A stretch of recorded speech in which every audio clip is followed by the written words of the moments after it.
Hello guys, আমার YouTube চ্যানেলে সকল বন্ধুদের জানায় স্বাগত। অনেক অনেক ভালোবাসা। বন্ধুরা কেমন আছো? আশা করি ভালো আছো। তোমাদের ভালোবাসা আমিও ভীষণ ভালো আছি। আজ এক নতুন রেসিপি ভিডিও নিয়ে চলে এসেছি। ডিম ছাড়া পঞ্জি কেক কী করে বানানো হয় সেটাই আজ দেখাবো ভিডিওর মাধ্যমে। আর তোমরা আমার সঙ্গে থেকো, পাশে থেকো, ভিডিওটা পুরো দেখার জন্য অনুরোধ রইল। আর কেকটা দেখো কত পঞ্জি, কত তুলতুলে হয়েছে, খুব সুন্দর হয়েছে, দেখেই বোঝা যাচ্ছে। তো কেটে দেখাচ্ছি, তো তোমরা আমার সঙ্গে থেকো। তো চলো ভিডিওটা কন্টিনিউ করতে থাকি। এই বাটিতে 1 বাটি চিনি মিক্সিতে গুঁড়ো করে নিয়েছি। চলো চিনিটা দিতে থাকি।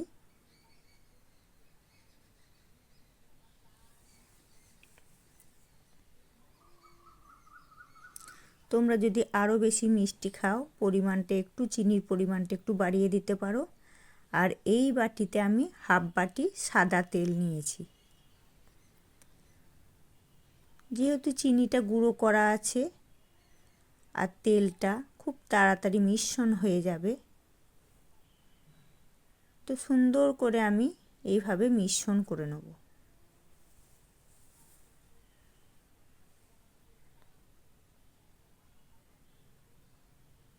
দেখো কত সুন্দর মিশ্রণটা হয়ে গেছে, তেলেতে চিনিতে মিক্স খেয়ে গেছে। আর এই বাটিতে আমি 1.5 বাটি ময়দা দেবো। প্রথমে 1 বাটি ময়দাকে সুন্দর করে চেলে নেব। আমি একটা চা ছাঁকুনি নিয়েছি, তোমরা পারলে আটা চালুনি নিলেও হবে।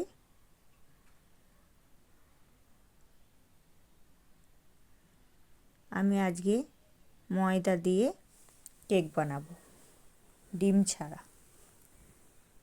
এইভাবে সুন্দর করে আমি চেলে নেব ময়দাটাকে।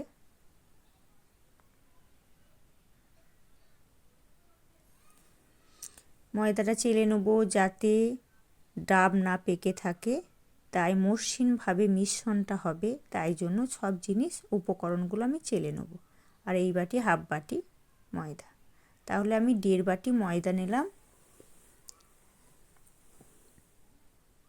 আর গুঁড়ো দুধ দেবো 2 চামচ। গুঁড়ো দুধটাও ভালো করে আমি চেলে নেব। আর এই যে আমি এই বাটিতে 1/2 বাটি দুধ, তো এটা কাঁচা দুধ না, আর গরম দুধও দিলে হবে না। এটা গরম করে ঠান্ডা করে রেখেছি, রুম টেম্পারেচারে দিতে হবে। ফ্রিজে দুধ দিলে হবে না, গরম দুধ দিলেও হবে না। এই দুধটা গরম করে ঠান্ডা করে রেখে দিতে হবে। আর একটু একটু করে দুধটা আমি মিশ্রণ করতে থাকব। পুরো দুধটাই লাগবে, কিন্তু একটু একটু করে দেবো। এইভাবে পুরো দুধটা দিয়ে সুন্দর করে আমি ফাটিয়ে নেব। দেখো সুন্দর স্মুথলি হয়ে গেছে, কত সুন্দর ফাটা হয়েছে। যত সুন্দর ফাটবে তত সুন্দর কেকটা স্পঞ্জি হবে। আর আমার বাটারটা দেখেছো কেমন সুন্দর তৈরি হয়েছে, দেখো স্মুথলি হয়েছে। আর সুন্দর করে ফাটতে হবে, আর ফাটাটা একভাবে ফাটতে হবে, এধার ওধার করে ফাটলে হবে না। যেভাবে ফাটবে তুমি একভাবে ফাটবে। সুন্দর ব্যাটারটা তৈরি হয়ে গেছে।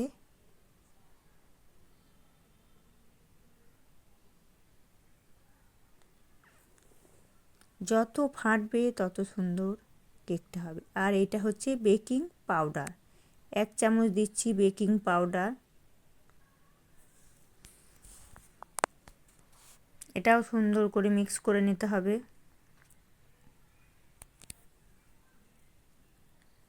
আর এটা নিচ্ছি 1/2 চামচ বেকিং সোডা।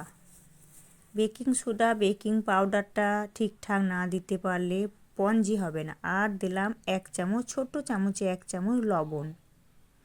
জানো তো যে কোনো জিনিস বানাতে গেলে লবণ না দিলে টেস্টি হয় না। লবণ সবই রেসিপিতেই দিতে হয়।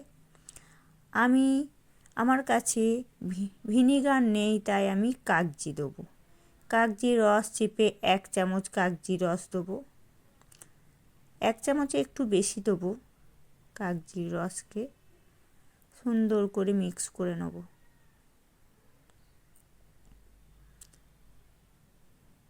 এভাবে সব উপকরণ একটা একটা করে দিয়ে সুন্দর করে মিক্স করে নিয়েছি।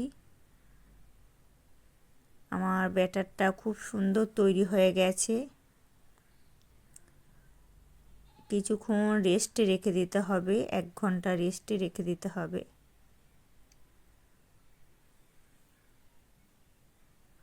আমি ওইটা রেস্টে রেখে দিয়েছি। আর যে পাত্রে কেকটা বানাবো সেই পাত্রটা নিয়ে নিয়েছি। দেখো, সেই পাত্রটাকে সুন্দর করে তেল পালিশ করে দেবো, চারিধার তেল পালিশ করে দেবো।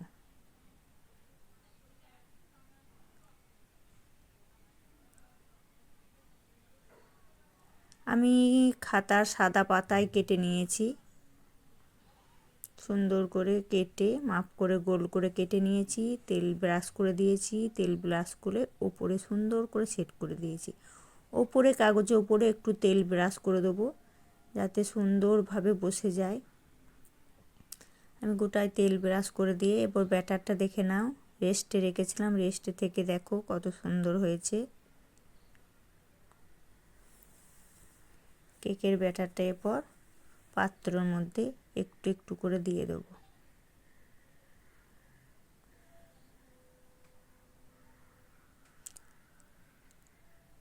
এই পাত্রটা যাতে খালি বা ফাঁকা না থেকে যায় তাই সুন্দর করে সেট করে নেব। সুন্দর করে আমার সেট করা হয়ে গেছে। এখন গ্যাসেতে কড়াই চাপিয়ে দিয়েছি, গ্যাসের ফ্লেম বাড়িয়ে দিয়েছি, গ্যাসের ওপর বালি দিয়েছি। তোমাদের যদি বালি না থাকে লবণও দিতে পারো। আমার কাছে বালি ছিল তাই আমি বালি দিয়েছি। বালিটা অনেকটাই গরম হচ্ছে, তার উপরে একটা স্ট্যান্ড দিয়ে দিয়েছি। বালিটা এখন ভালো রকমই হিট হয়ে গেছে, গরম হয়েছে। তা এর মধ্যে আমি কেকের ব্যাটারটা বসিয়ে দিলাম। আর এর মধ্যে একটা ঢাকনা দিয়ে দেবো। ঢাকনার পাত্র মুখটা বন্ধ করে দেবো যাতে বাষ্পটা না বের হতে পারে।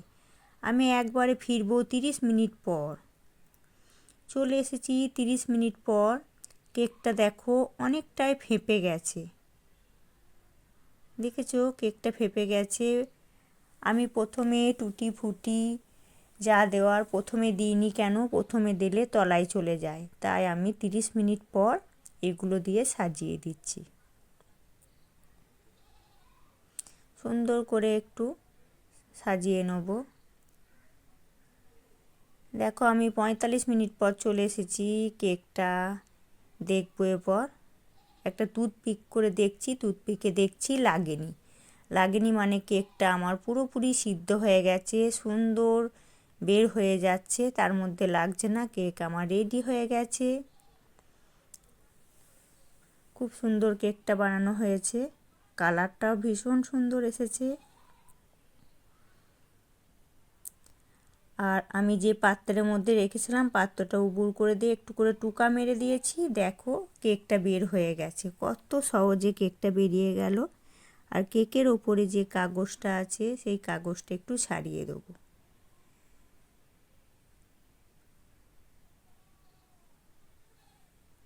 আর ছাড়িয়ে দেওয়ার পর দেখো কেকের কালারটা কত সুন্দর এসেছে। পুরার মতন হয়নি কিন্তু অথচ কত সুন্দর এসেছে। কি ভালো লাগছে দেখতে বলো, খুব সুন্দর লাগছে।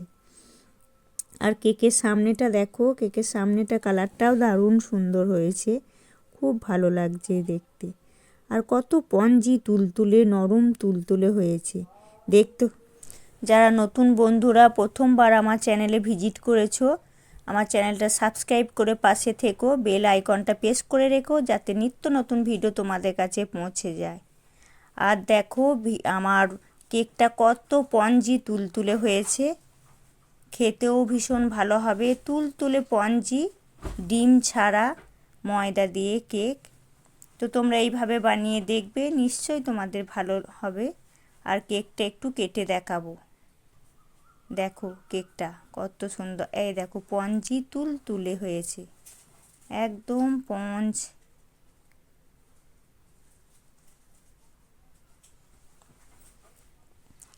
এতক্ষণ ভিডিওটা আমার পাশে থাকার জন্য তোমাদেরকে অনেক অনেক ধন্যবাদ, অনেক অনেক ভালোবাসা। কেকটা আমি একটু কেটে খেয়ে দেখাবো কেমন খেতে হয়েছে। ভীষণ সুন্দর হয়েছে কেকটা, দারুণ হয়েছে। তোমরাও বানিয়ে খেও আর লাইক কমেন্ট শেয়ার করো। টাটা, পরে দেখা হবে অন্য ভিডিওতে। ভালো থেকো, সুস্থ থেকো।